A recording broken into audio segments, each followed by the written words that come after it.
And she's changed. She's not the daughter I knew. My daughter was a much more giving, loving person than she is now. What if Meghan Markle never gave birth to her children at all? It sounds absolutely bonkers, but stick with me. This isn't just another internet rumor. It's a claim that has been echoed by none other than her own father.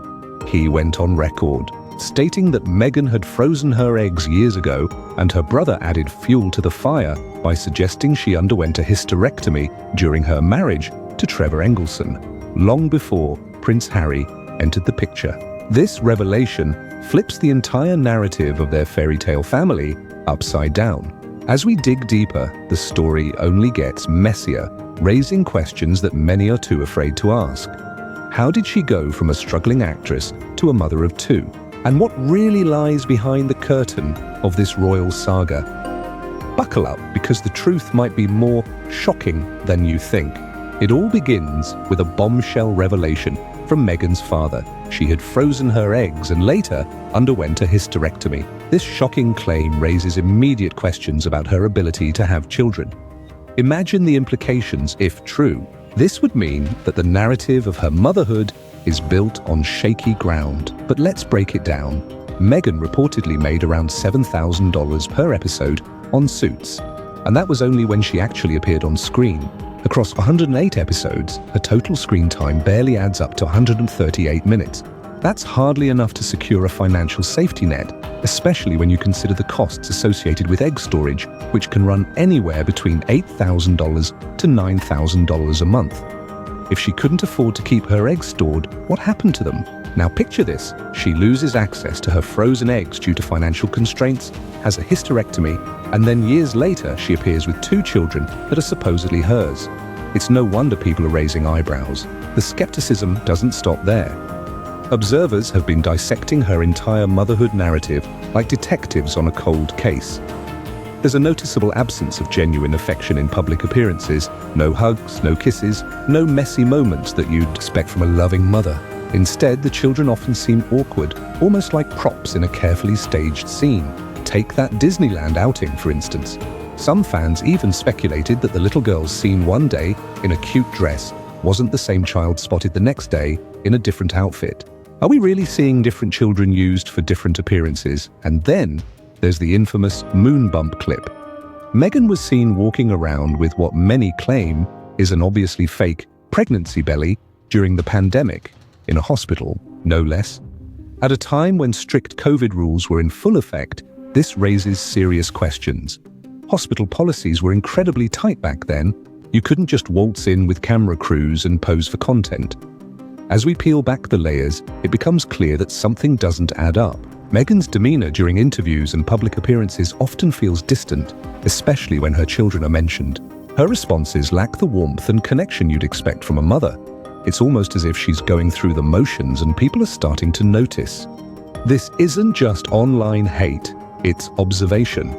Even her father has commented on the change in her character, suggesting that she's not the same person he once knew. So if these claims hold any truth, we have to ask ourselves, where did Archie and Lilibet really come from? Why does it feel like the palace, the press, and even the public are tiptoeing around this massive, unanswered question?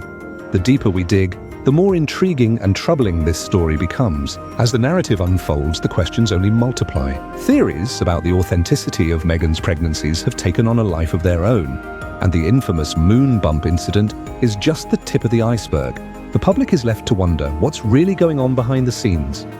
Let's talk about that moon bump. Footage has surfaced showing Meghan's belly shifting and folding unnaturally as she squats down.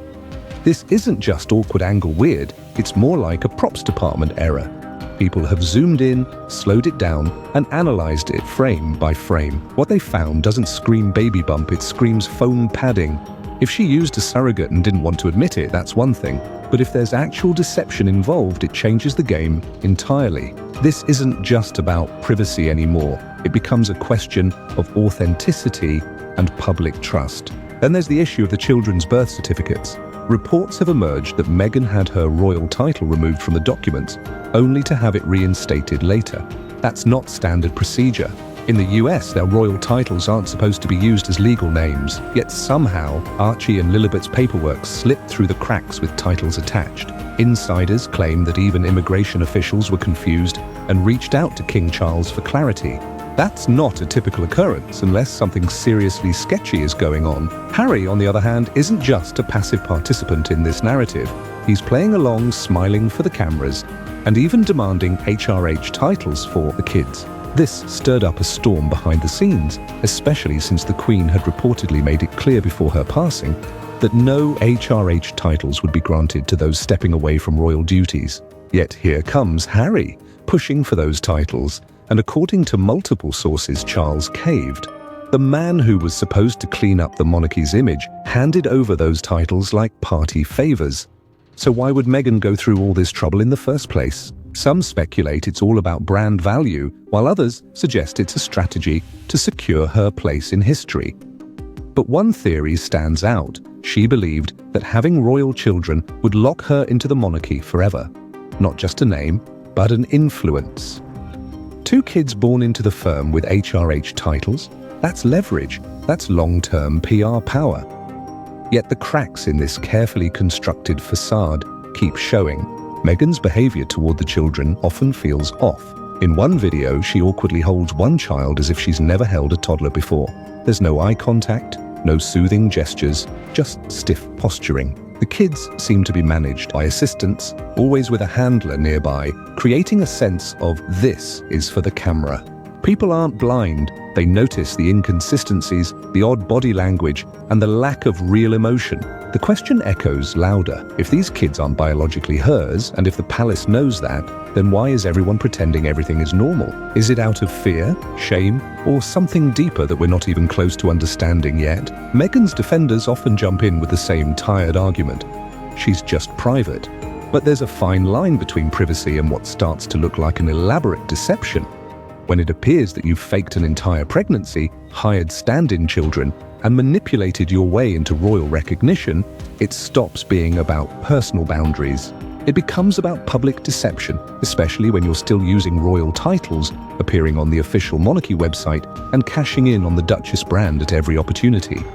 As the narrative continues to unfold, more questions arise. As we step back and examine the bigger picture, it becomes clear that Meghan's actions may be driven by more than just personal ambition. The motivations behind her choices raise serious questions about authenticity and the lengths one might go to for influence. And let's not forget Harry. He's not just a bystander in this narrative, he's actively shaping it. Once a man who claimed to despise the press, he now seems obsessed with maintaining their image. He calls the paparazzi when it suits him and launches lawsuits when it doesn't. This hypocrisy is glaring, especially when you consider the royal family's silence. No statements, no pushback, just a quiet, uncomfortable tolerance of the situation. But silence isn't neutrality, it's complicity. Every time Meghan posts a carefully staged photo with one of the kids, or Harry makes a speech about protecting his family, it feels like another slap in the face to those who value truth. This isn't just about them anymore, it's about the institution they represent and the trust they've hijacked. The public may never get definitive proof of what really happened. No clinic will come forward, no employee will leak records, and no blurry paparazzi shot will emerge to confirm the truth. Yet, the truth has a strange way of surfacing. The more Meghan and Harry try to act normal while everything around them screams weird, the more the cracks begin to show. People are connecting dots, comparing dates and analyzing body language. They're noticing when the same child looks oddly different within days. At some point, even the most loyal fans will stop defending. The illusion can't hold forever. And when it finally breaks, when the press stops shielding them and the palace can no longer look away, the fallout could be more explosive than anything we've seen yet. This isn't just a couple bending the truth. It could be one of the biggest image con jobs in history. As we reflect on this unfolding drama, we're left with more questions than answers. If Meghan truly is the mother she claims to be, why the need for all this misdirection? Why not clear it up once and for all? Instead, it feels like the plan is to keep throwing out new headlines and narratives to distract from the core question. Who exactly are these children? The stakes are high and the implications for the monarchy and public trust are profound. The world is watching, and the truth may yet reveal itself in ways we can't even imagine.